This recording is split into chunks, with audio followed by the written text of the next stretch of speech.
conference in Chicago earlier today, Homeland Security Secretary Kristi Noem spoke on the arrests of what she calls, quote, the worst of the worst criminal, undocumented people. She also slammed the state of Illinois for choosing to protect them instead of protecting the citizens of the state. Listen. These individuals would still be out on our streets today, committing crimes and attacking people and harming them and hurting our children if Governor Pritzker and Mayor Johnson had their way, because their choice has been routinely over and over and over again to release these criminals back on the streets. The debate over so-called sanctuary policies has real consequences. It has consequences for our law enforcement officers, but also for the families that live here and the businesses that are just trying to provide for their community. Governor Pritzker and Mayor Johnson are answering that question every single day of who should be our priority, who should be our responsibility, and over again, they're choosing criminals.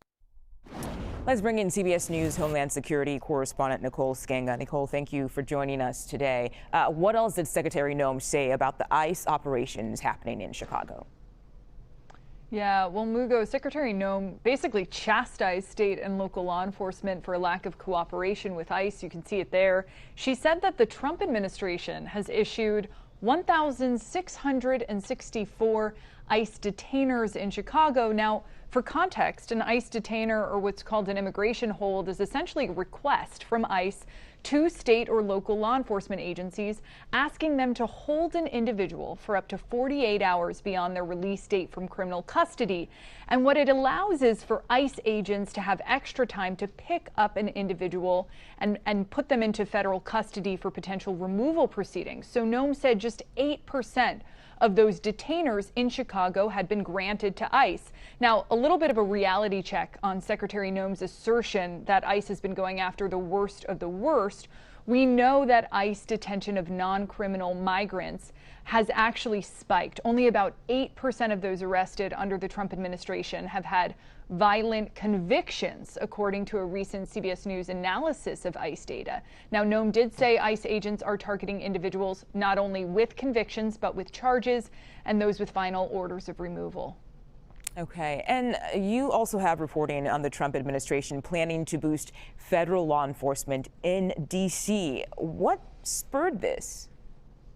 Yeah, overnight, the Trump administration announced that they've increased federal law enforcement's footprint here in the nation's capital following a high-profile alleged assault of a DOJ staffer, which actually prompted outrage from even the president himself. Now, FBI, U.S. Marshals, U.S. Capitol Police, DEA, ATF are among those law enforcement agencies now deployed in larger numbers. We should point out, Mugo, that violent crime in D.C. this year compared to last, though, has significantly decreased. In fact, D.C. police data shows that assaults with a dangerous weapon are down by about 19%. Robberies have also fallen by nearly 40%. Homicides have dropped by 12%. And a crime we hear a lot about, carjackings, are down 36% citywide compared to last year. Now, sources within D.C. police tell me there's been little coordination here, but Mayor Muriel Bowser imposed a district-wide 11 p.m. curfew for everyone younger than 18 through the end of August to try to crack down on this. Now, questions do remain, though, about how expensive this operation is going to be and how many federal law enforcement boots we're actually going to see on the ground in the coming days. Very important to have that background there when it comes to the crime numbers in the D.C. area, Nicole. And while we have you here, there's new reporting on the state, the Department of Defense, rather. They are basically targeting drug cartels. What can you tell us about that?